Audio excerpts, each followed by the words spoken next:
Salut à tous, j'espère que vous allez bien et que vos fourmis également. Donc on se retrouve pour une énième version de ce nid que j'ai appelé le nid cascade. Donc dans la dernière vidéo, vous m'aviez dit que c'est dommage en tout cas de ne pas voir ce qui se passe en dessous. Moi je voulais garder la compatibilité, enfin la modularité en tout cas, donc des autres modules modulantes. Donc j'ai pensé à cette version qui fait à la fois les deux, c'est-à-dire que du coup maintenant on voit l'intégralité de l'intérieur du nid avec on va dire 8 espaces un peu plus dans l'ombre, c'est-à-dire que quand on les pose, eh bien c'est un peu plus dans l'ombre parce que sur l'arrière, ici on a cette partie qui remonte et sur l'avant, eh bien on voit la totalité et on peut voir ce qui se passe. Donc comme avant, les intérieurs des salles sont toutes texturées, donc je sais pas si ça va trop se... Voilà, donc c'est tout texturé. C'est un peu plus joli à l'œil. Sur l'arrière, là-bas dans le fond, on a un passage qui permet de relier toutes les salles du bas.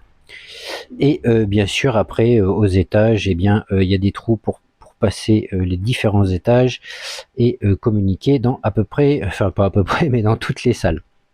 Voilà, donc on perd finalement la compatibilité sur l'avant, mais on garde les deux extrémités où on peut éventuellement venir y caler. Alors là j'ai pris une petite aire de chasse, c'est peut-être pas le meilleur exemple, mais on peut venir y mettre des petits modules ou des grands modules. Et sur l'arrière, on a toujours les trois connecteurs possibles. Donc on peut très bien imaginer, bah, c'est pareil, toujours en fonction de l'espèce, le besoin d'humidité ou quoi, bah, mettre des humidificateurs simples sur les extrémités éventuellement, un double, un triple derrière, en fonction des besoins. Et on peut toujours comme ça étendre au fur et à mesure, mais sur l'avant, on a tout l'intérieur du nid qui est visible. Voilà pour ça. Donc après réflexion, avant je proposais deux tailles de salles.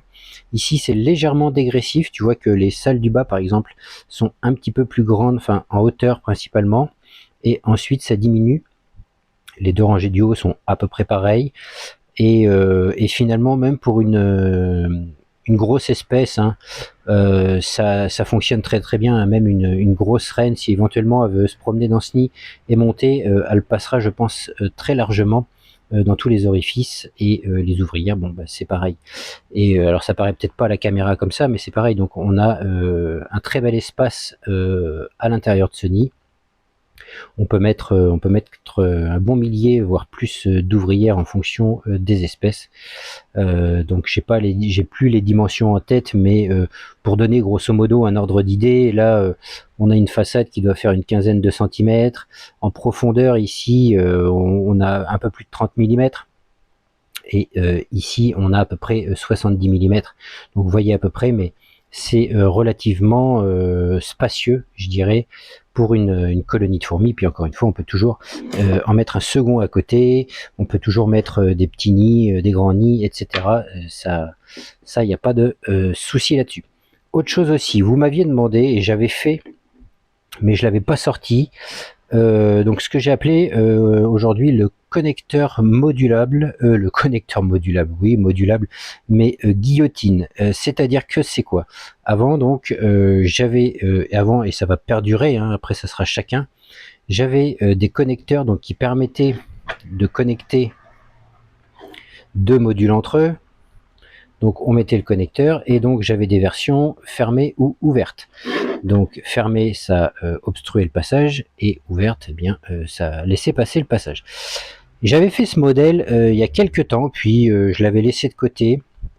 Donc je l'ai appelé le connecteur à guillotine. Pourquoi? Parce qu'il y a une espèce de guillotine. Alors il n'y a pas beaucoup de place pour l'attraper.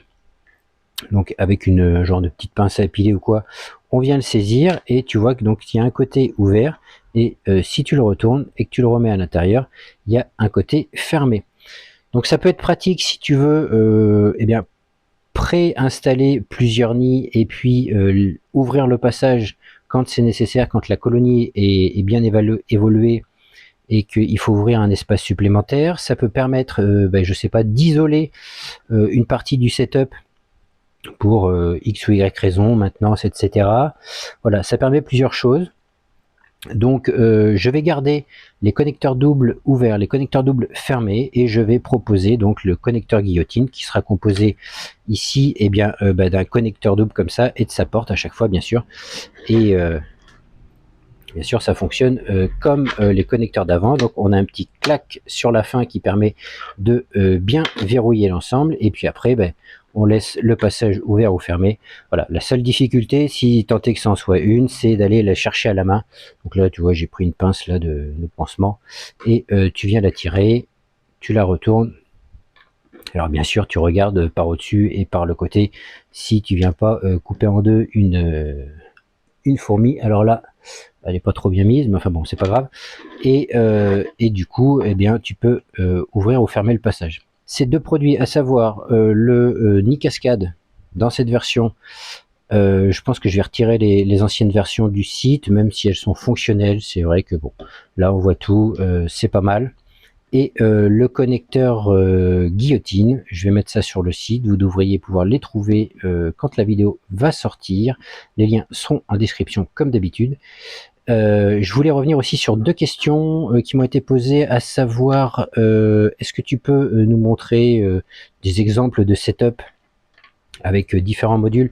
Je pourrais le faire. La seule chose en fait, c'est que j'assemble les modules principalement pour les vidéos et pour les photos pour mettre sur le site. Sinon, je les stocke démontés. Ça veut dire que faudrait que je prémonte plusieurs modules, que je vous le fasse en vidéo. Alors c'est pas exclu que je vous le fasse. J'avais déjà fait une vidéo, je crois, qui titrait un truc comme comment faire évoluer son kit starter, où je proposais sans vraiment avoir réfléchi ce qu'on pouvait faire, rajouter un nid, deux nids, trois nids, une aire de chasse, etc. Je vous mettrai cette vidéo en fiche là en haut à droite. Et la deuxième, c'était est-ce que tu peux faire des vidéos de tes colonies? Alors l'idée, c'est qu'en fait les colonies, moi je fais tout ça à la base pour mon beau-fils qui a des colonies, donc c'est plus ses colonies que les miennes. Donc même si il est jeune et qu'on est là pour superviser, l'idée c'est qu'il fasse des vidéos de ses colonies sur sa petite chaîne YouTube qu'on lui a ouvert et qu'on surveille. Le problème, c'est que aujourd'hui il fait pas grand chose pour faire ses vidéos. Donc moi je voulais lui laisser l'opportunité, enfin le choix de faire ses propres vidéos sur ses colonies. Donc je l'ai relancé du coup suite à cette demande, en espérant qu'il s'y remette un peu. Et mais globalement, juste pour vous dire un peu ce qu'on a ici à la maison comme colonie, on a des trucs très très classiques, hein, des Nicobarensis, des Fetchenkoi, des Lasus niger, des Cruentatus, qu'est-ce qu'on a, des Camponotus lateralis, des Camponotus vagus, on a une espèce d'Ectatoma, c'est peut-être l'espèce la plus exotique qu'on ait, des Messor barbarus bien sûr, et je crois que c'est tout. Si je dis pas non, on a aussi une ou deux espèces de rennes de cette année là qu'on a sauvé de la piscine, qui ont comment dire, qui ont commencé déjà à fonder et qui ont ces premières ouvrières que je n'ai pas identifiées. Donc mais voilà, rien de très fou, mais ce que j'espère, c'est que il fasse les vidéos sur sa chaîne, et puis je vous partagerai le lien. Bon, il est jeune, faudra être indulgent avec ses vidéos. Je crois qu'il y a déjà une vidéo en ligne, mais bon, j'aimerais qu'il en fasse un petit peu plus et qu'il vous partage l'évolution lui-même de ses colonies. Voilà, si vous avez des questions, n'hésitez pas à les poser en commentaire. Moi je vous dis à la prochaine, salut!